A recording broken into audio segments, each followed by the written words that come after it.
जय माता रानी की। आज पुनः आप सभी साधकों के लिए अप्सरा साधना के ऊपर कुछ महत्वपूर्ण जानकारी लेकर के आए हैं। आज हम आपको बताएंगे कि अप्सरा को किस रूप में सिद्ध करना चाहिए। अप्सरा साधना में बहुत से लोगों को ये समझ में नहीं आ पाता कि वो अप्सरा को किस रूप में सिद्ध करें। प्रायः लोग यही सोचते रहते हैं कि मैं अप्सरा को प्रेमिका रूप में सिद्ध कर लूं। कुछ लोग सोचते हैं कि माँ के रूप में सिद्ध कर लूं और कुछ लोग बहन या मित्र के रूप में अप्सरा को सिद्ध करना चाहते हैं। YouTube के कई वीडियो में भी आपने देखा और सुना होगा कि अप्सरा को प्रेमिका, माँ, बहन और मित्र के रूप में सिद्ध करने की बात कही जाती है। अब इसमें कौन से रूप में हमें अप्सरा की साधना करनी चाहिए, ये सबसे बड़ा प्रश्न है और आज मैं इस वीडियो में इसी बात का उत्तर आप सभी को देने का प्रयास करूंगा। सबसे पहली बात, ज़्यादातर लोग अप्सरा को प्रेमिका के रूप में ही सिद्ध करना चाहते हैं। ऐसा क्यों है, मैं आपको बताता हूँ। लोग सोचते हैं कि प्रेमिका रूप में अप्सरा की सिद्धि करने से अप्सरा हमसे प्रेम करेगी और अपना पूरा समर्पण हमारे प्रति कर देगी, क्योंकि उनको लगता है कि जिस तरह से हमारे इस पृथ्वी लोक में एक प्रेमी प्रेमिका को प्रेम करता है और प्रेमिका अपने प्रेमी से प्रेम करती है, ठीक उसी तरह हम भी अप्सरा को प्रेमिका बना लेंगे। ध्यान से सुनना, प्रेम संबंध तभी स्थापित होते हैं जब दोनों तरफ से एक जैसा प्रेम हो। एक तरफा प्रेम सफलता प्राप्त नहीं कर सकता, ये बात तो आप सभी को पता ही होगी। अब आप विचार करिए, आपने कभी अप्सरा को पहले देखा तक नहीं है, यहाँ तक कि पहले कभी उसके बारे में ठीक से सुना भी नहीं होगा। वो बात अलग है कि YouTube के माध्यम से आपको अप्सरा के बारे में कुछ जानकारी प्राप्त हो गई होगी और आप उनकी तरफ आकर्षित भी हो गए होंगे। अब आपको उनको अपनी प्रेमिका बनाना चाहते हो अपनी मर्जी से।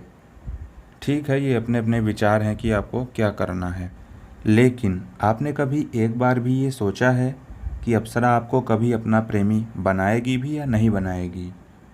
क्या आपके अंदर वो वीरता, वो पौरुष है जो अप्सरा को अपनी तरफ आकर्षित कर सके? आपके अंदर उतना तपोबल है कि आप उसके अनुरूप बन सको? अपने आप में विचार करो, ऐसा कुछ है कि आप उनको आकर्षित कर सकते हो? हो सकता है आपने तो आज तक कभी कोई ऐसी साधना भी नहीं की होगी जिसके तपोबल पर आप उनको विवश कर सको, अपनी तरफ आकर्षित कर सको। अब मैं आपको प्रमाण देता हूँ, सुनिएगा। अर्जुन कौन थे? सभी ने महाभारत के विषय में तो ज़रूर सुना होगा। सबको ये पता होगा कि अर्जुन एक धनुर्धर, वीर्यवान और पौरुष से परिपूर्ण एक शक्तिशाली योद्धा थे। ऐसी वीरता और पौरुषता को देखकर खुद ही उर्वशी अप्सरा उनकी तरफ आकर्षित हो गई थीं। भले ही अर्जुन ने उन्हें उस रूप में स्वीकार न किया हो जिस रूप में उर्वशी अप्सरा उनको चाहती थीं। तो ऐसे कई प्रमाण और भी हैं जिनमें अप्सराएं स्वतः ही आकर्षित हो जाती थी ऋषियों और वीर पुरुषों की तरफ। अब आप सोचो तो, आपके अंदर ऐसी वीरता और ऐसा पौरुष है जिससे आप अप्सरा को अपनी तरफ आकर्षित कर पाओ या उनको अपनी प्रेमिका बना पाओ? ये बातें जो मैं बता रहा हूँ ना, ये आपको पूरे YouTube में ढूंढने से भी नहीं मिलेगी। तो ये बात रही अप्सरा को प्रेमिका रूप में सिद्ध करने की। एक बात और, इसी चक्कर में कई साधक निगेटिव ऊर्जा को भी सिद्ध कर लेते हैं, जैसा कि मैंने पहले के वीडियोस में भी बताया हुआ है।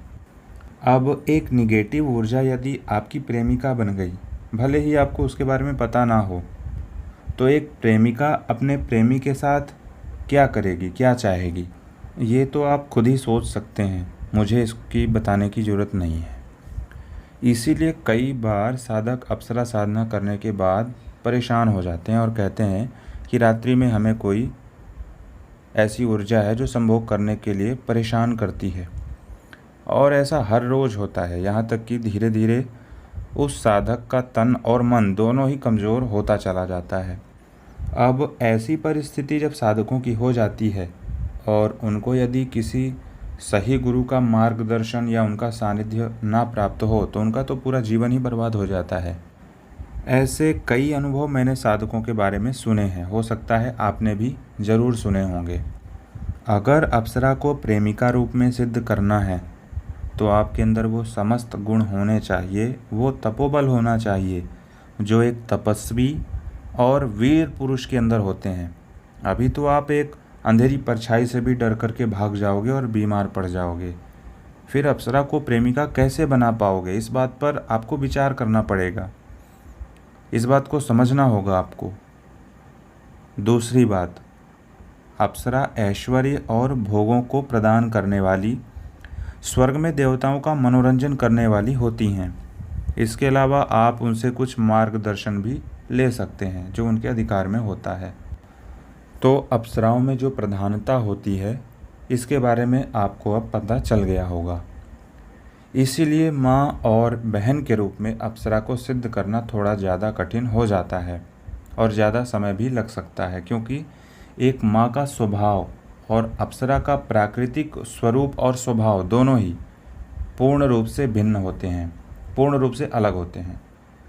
अप्सरा को माँ के रूप में प्रत्यक्ष करना बहुत ही कठिन होता है और ठीक यही बात अप्सरा को बहन रूप में सिद्ध करने पर भी लागू होती है। आप खुद ही इस पर विचार करिए।